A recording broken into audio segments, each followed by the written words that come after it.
Welcome to the second half of potentially the most important season in the Jerry Dipoto era of the Seattle Mariners. Welcome back to the Chaos Ball Podcast, everyone. Thanks for tapping in. We're back on Friday. The second half's starting today. It's probably already started for some teams as you're listening to this, but it's going to be a short and sweet episode. Last week was long because it was the Name and Dudes episode, and then we had the All-Star break. So some baseball has happened between the last pod and this one, and I will talk about it because they lost 3 or 4 to the Angels going into the break, and I was at all 3 of those losses in person. It was great, but we'll talk about that in a second. First off, as we head into the second half of the year, I do really think this is probably the most important second half that the team has had in quite a while. Maybe not as important as 2022 to break the drought, but now it's put up time for the ownership, and it's squeaky bum time for the coaching staff and Jerry Dipoto and the players. I think they're feeling the pressure from the fan base to win the division and at the very least make the playoffs after a disappointing missing of the playoffs last year. And Jerry Dipoto has already come out this week and tempered everyone's expectations with a all-time Jerry Dipoto quote. It might be the greatest Jerry Dipoto quote of all time. And he's had some really good Jerry Dipotos over the year. And if you're listening to this podcast, you probably do know what I mean by Jerry Dipotos. It's not anything I can really express into words. I think you just hear something and it's like, that is something he totally would say.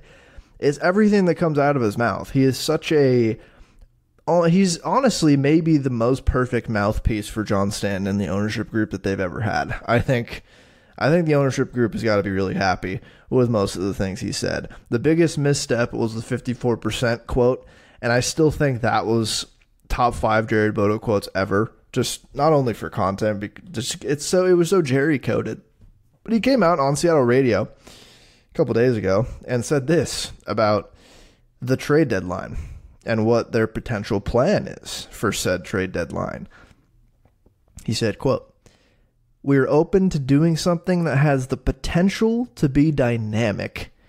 Don't know if that's going to be available. Right now it's not. And this is as late as we've ever gone into a deadline where I can honestly say it's not." End quote. That is the president of baseball operations of the Seattle Mariners basically telling the fans, hey, players are costing too much right now. And Mark Canha, welcome to the Seattle Mariners. You are the reinforcements, Mark. I talked about Mark Canha last week and how it would be the perfect Jerry Dipoto acquisition. And honestly, it seems inevitable at this point. After that quote, and that quote told me more about where the ownership group is still at in the cheapness than where Jerry Dipoto and his regime is at, because obviously they've gotten very creative with the ways they've attempted to build a winning roster. And they've built a pretty damn good team that is just wanting for investment from the ownership group to take big swings on guys who could really catapult this probably pretty good 86 to 90 win team, which will get you in the playoffs a lot of the time, sure. But maybe with a little bit more buy-in from this ownership group, I've talked about this a lot, it can give you just a bigger ceiling of like 95 wins, maybe raise your floor and give you a better range of outcomes and a better baseline. Because stuff goes wrong in the second half for this Mariners team, and they don't, and their ceiling is like a 90-win team, and stuff goes awry. The margin of error is so low.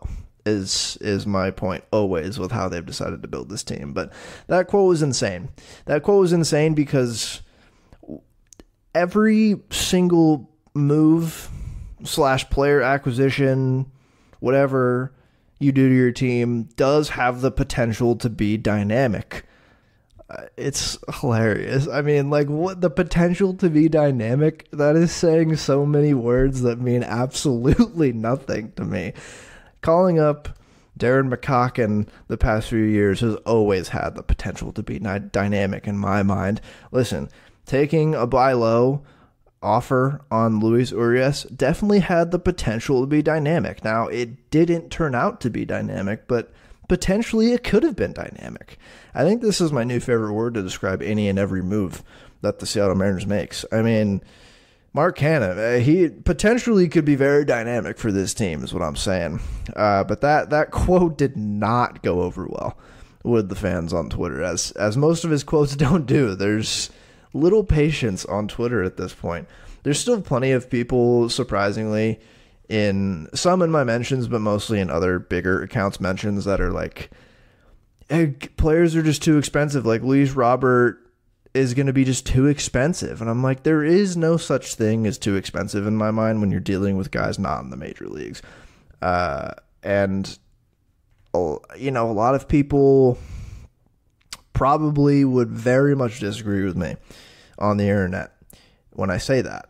But too expensive is not an excuse to not try to improve your team. That's just the circumstances you've found yourself in. And it's still going to be a really interesting trade deadline for that reason. We still only really know a couple teams that are actually selling.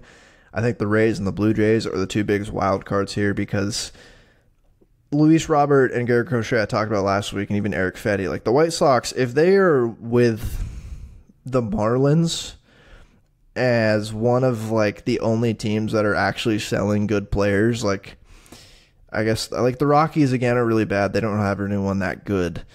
If the White Sox find themselves with the Marlins as like the two teams that people are calling all the time for trades, they could get an absolute haul for Luis Robert and Garrett Crochet and Eric Fetty because of the scarcity in the trade market.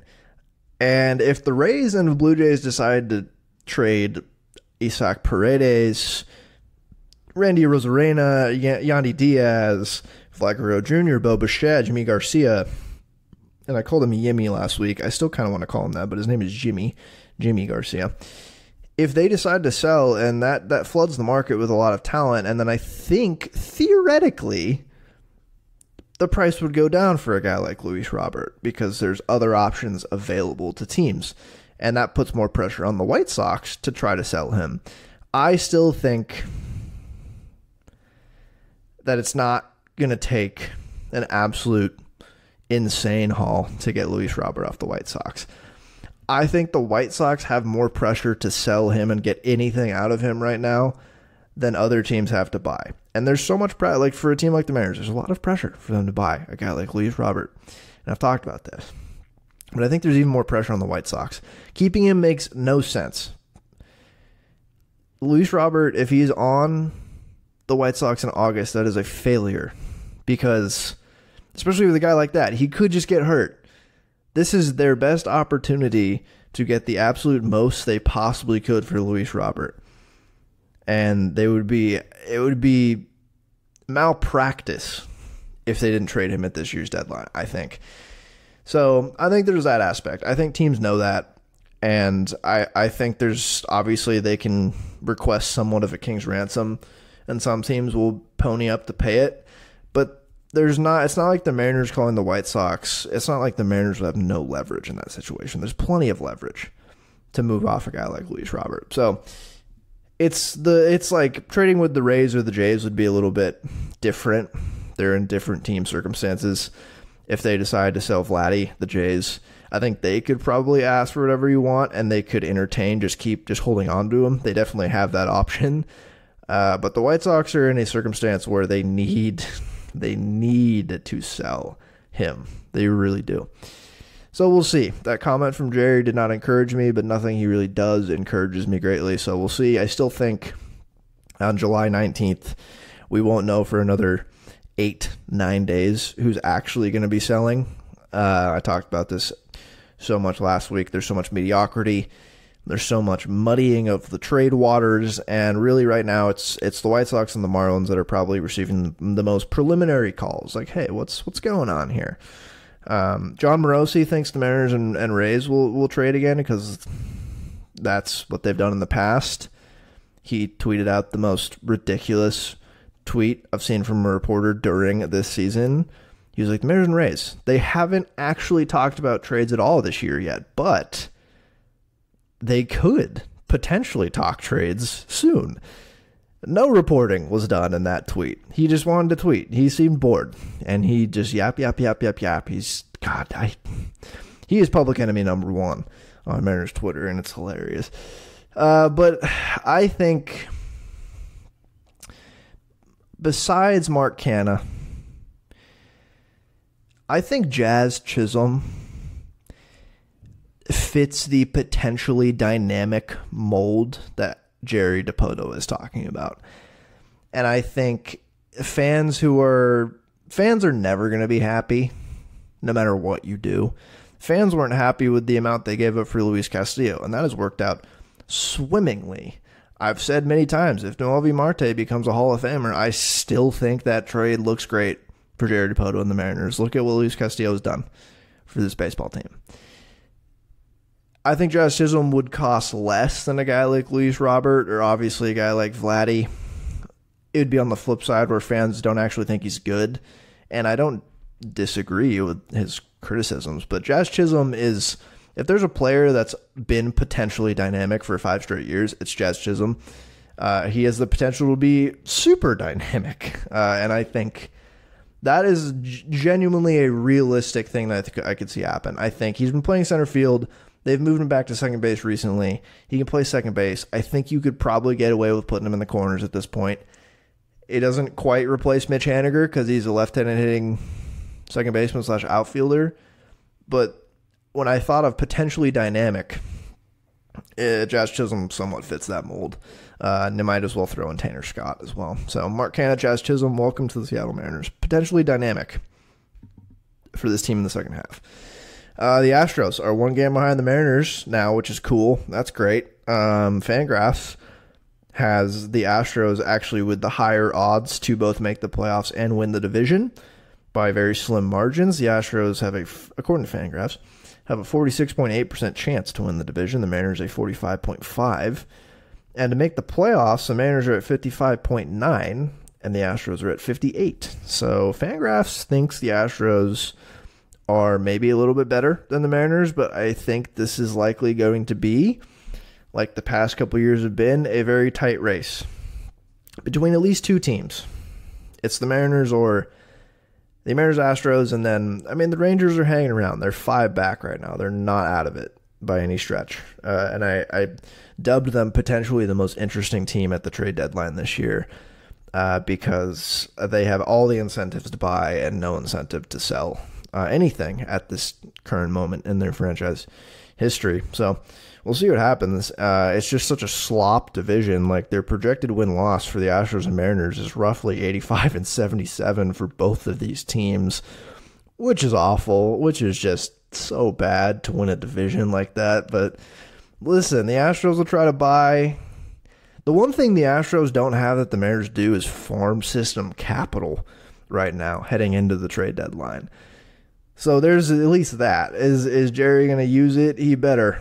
I swear to God, if he does not, I'm going to be very mad if it's just like Mark Canha at the deadline for this team. But what else is going on? The Mariners, as I talked about, 3 of 4. They lost 3 of 4 to the Angels in Anaheim, heading into the break. And this is my only chance to really see the Mariners at all during the course of the season, is either Dodger Stadium, which is very expensive and farther for me than Angel Stadium, San Diego, which they only are there twice a year, which makes it tough to get down there, and it's kind of expensive. And then, Anaheim. It's perfect. It's the closest stadium to me. It's dirt cheap, and they're down here, 8 times a year now? 7 times a year? So I went to 3 of 4 of those games. I missed the game on Thursday where they won, 11-0? 11-1? And then I proceeded to go to Friday, Saturday, Sunday. I was so excited. Weather was great. Tickets are cheap. Hadn't watched live baseball all year. Hadn't seen my Mariners in person all year. And then they proceeded to play 3 of maybe the worst games I've ever seen live in my entire life. It was awful.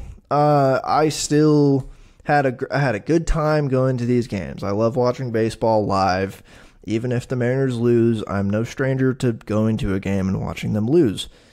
But the manner in which they lost these games, it was just an absolutely unserious way to lose 3 straight baseball games to a not good baseball team. The Angels aren't like awful. They're not the White Sox. They're not the Rockies. But they're not that much better than those teams. They have a couple good players. They're 41-55. They're going to be a 73-win team. Like, that's really a bad team. And the Mariners mopped them up on Thursday. The one game I choose not to go to against a pitcher who I don't even think was real. And then they pitched 2 more guys after that, Tyler Anderson and Jose Soriano, who were more serious for sure. And then they threw, who was it? Who almost threw a no-hitter on Sunday? I was about to say Sam Carlson, but that was a former Mariners prospect. I'm forgetting now because I've blocked these games out of my memory. Carson Fulmer, that's who it was. Carson Fulmer threw 4 2/3 innings of 7 strikeout, 1 walk, 0 hit baseball, which was sweet. But 3 straight games losing by 1 run. Fridays was a backbreaker to open my series of Friday, Saturday, Sunday seeing this baseball game. Brian Wu was not good. I saw Brian Wu down here last year, and I think it was maybe his best start of the year. And he just looked visibly rusty. I was watching some of the videos on Twitter while I was at the game, just kind of getting a sense of what he looked like on TV on the mound, and he looked worse in person, I gotta tell you. Like, body language wise, he clearly just wasn't having it. Rust was visibly there. The bullpen was nails, though. The bullpen was great, and the Mariners finally got to Tyler Anderson, and they took the lead, and it just looked like, oh, okay, things are happening. And this was after Julio. He hit a home run the first inning. That was just a rocket to right field. Willie Calhoun hit a home run earlier in the game. Then Cal hit another bomb from the right side of the plate, and we head into the late innings. I'm just pacing around the concourse, ready to leave this game whenever it was going to end. We ended up going to the 10th. I'm standing there. Mitch Garver comes through, gets an RBI double in the top of the 10th, and I'm like, okay, this is great. Austin Voth comes in. And it's great. I'm like, oh, Austin Voth. He's been awesome this year. Who you got up first? Oh, it's Willie Calhoun. And Austin Voth throws precisely 2 pitches.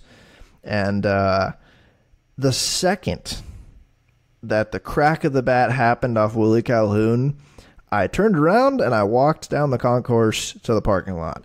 I didn't see the ball land. Willie Calhoun hit the piss out of that ball. I watched it back when I got home because I genuinely did not see it land. He floated in a curveball in there. I saw the immediate launch angle off the bat from the concourse, and I turned around and was out of there, and then I heard the crowd go crazy. That was brutal. That was very tough. And I was like, oh, this weekend's going to not go very well. And I was correct. I go back the next day on Saturday. And this one was just a pitcher's duel. I saw George Kirby throw just a really solid start, very good Kirby start that most serious baseball organizations would win.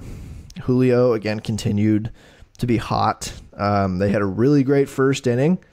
Really great first inning. They got their top of the lineup, which is on top of Jose Soriano. They got to him early. They scored 1 run, and then they didn't score for the rest of the game.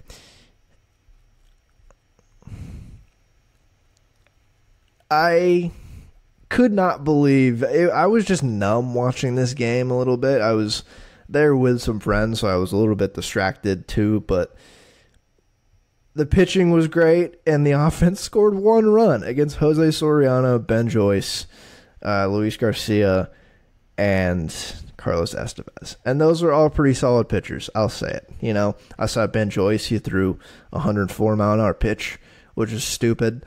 But this one, I was just numb to it. I've seen this all too many times. George Kirby goes deep into a game, only gives up one run, one earned run, 2 runs. But Luke Raley's throwing error caused Joe Adell's single in the second for 2 guys to score, and that was the difference in the ball game, which is upsetting.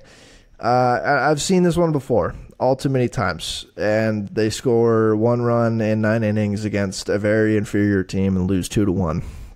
And George Kirby gets the loss on that game after going 6 innings of 7 strikeouts, 1 earned run baseball. And then, you know what was really crazy is going into Sunday, I had a shred of optimism going into the game. I was like, oh, it's an afternoon game. I'm going to wear my Sunday cream jersey. Logan Gilbert's pitching. He's about to head to the All-Star game and not pitch, which is great. And I was just so confident in Logan Gilbert. And he delivered. Logan Gilbert went 7 innings, gave up 2 hits, and struck out 9 guys. But Carson Fulmer, as I mentioned earlier, went 4 2/3 innings of no-hit baseball with 7 strikeouts. I think his career high in strikeouts is 8, and that came in like 2018. Carson Fulmer is, by all accounts, in 2024, not a major league quality starting pitcher. Maybe a bullpen guy. Maybe just an innings eater. The Mariners couldn't touch him at all. It was strikeouts. It was pop-ups. There was nothing they could do against Carson Fulmer. And then finally, J.P. Crawford in the 6th inning hits a rocket and homers. And then Victor Robles in the 7th inning, he conjures up a little chaos run. He got on base. He stole... he stole second, he stole third. Logan Hoppe throwing error to that stolen base on third, and bada bing, bada boom, it's 2-0 heading into the 8th inning. And then Joe Adell hits a 3-run home run, and I should have just left. Austin Voth came in. I had a bad feeling in my stomach. Stanek came in first, I should say, and was terrible. He looked like Ryan Stanek, but he didn't actually get anyone out. Usually he looks like Ryan Stanek and gets out of the inning. And then Austin Voth comes in, serves up an absolute meatball to Joe Adell. 3-run home run. They take the lead in the 8th. I should have just walked out right then and there. I was on the concourse, similar to Friday, just standing there. And I should have just walked out because they then were just limp in the top of the 9th. They just rolled over and died for 3 straight games in Anaheim. They just said, yeah, here, Angels, just kill us. Right here, stab me in the throat, please. That's what happened. And you couldn't ask for a worse weekend heading into the All-Star break than that, for myself, and for the Seattle Mariners on the field. The discourse after this game was awful. Not only, obviously, did they lose 3 straight to the Angels, but Logan Gilbert going into the after the 7th inning, he's cruising. He's got 87 pitches. There's an All-Star break coming up. He's not going to pitch in it. He is a professional baseball pitcher. He's a professional man. He is a big boy. He has thrown 87 more pitches in his life. And usually when people are panning Scott Service decisions, particularly with the bullpen or substitutions, people do that no matter what on Twitter, whether it was a good decision in hindsight or not. Rarely are there arguments in good faith being made about this on Twitter, which makes sense. It's usually retroactive, like, oh, we shouldn't have done this. It's like, well, that's just not how baseball works sometimes. At the game, I was so surprised he took Logan Gilbert out. The velo wasn't down. He was cruising. He was at 87 pitches. The team had finally taken the lead. And theoretically, you go to the bullpen and close it out. But no, 87 pitches, I'm throwing him out there. And you just go hitter by hitter. He allows a base runner, and then you yoink him. He was nails. He probably would have finished the 8th inning. I mean, maybe You put him out, even you put him out there and he gives up the lead, whatever, you still put him out there. 87 pitches going into the All-Star break. I'm not one to pan managerial decisions because there's so much that goes into it. I think it's quite a hard job, and I think managers like Scott Servais, ones that were longer tenure, generally make pretty decent decisions most of the time. Some of them are not good. This one was really not good. In the moment, I didn't think this one was good. It takes a lot for me to shit on Scott Servais on this podcast, and I'm never really praising Scott Servais. I'm quite lukewarm with managers in baseball, but that was an awful decision. But it felt like there was a certain predetermined outcome that the Mariners were going to lose this game no matter what Scott Servais did. I think that's a caveat that no one really recognizes on Mariners Twitter. And it's that there's a divine power guiding the Seattle Mariners into the weirdest, funniest, wackiest, and oftentimes most gut-wrenching baseball outcomes possible. I don't think Scott Servais can influence this very much. I don't think the players can influence it very much. I don't think me, a fan attending the game, can influence it at all. The higher power determining the outcome of the Seattle Mariners this past weekend in Anaheim said pain. They said there will be nothing but pain for that team. And that's it. I couldn't believe I skipped the game on Thursday because I was like, no, I'll go to the next three. And they lose 3 straight games by a combined 3 runs. 3 just gut punches. Austin Voth was my sworn enemy this weekend. 2 absolutely back-breaking home runs given up by him. Really tough series for him. More continued suffering for the offense. It could be the best possible thing in the long term of this year for the offense to come out of the break and still look terrible. Because then I think there's genuinely no excuse for this front office to not upgrade. At every position, they could feasibly upgrade every single offensive position. Now, how many of those players will be available? I don't know. But I'm saying just if there was a player available at each position, every position could be upgraded. The ones they won't, catcher, I don't think they'll trade for a catcher.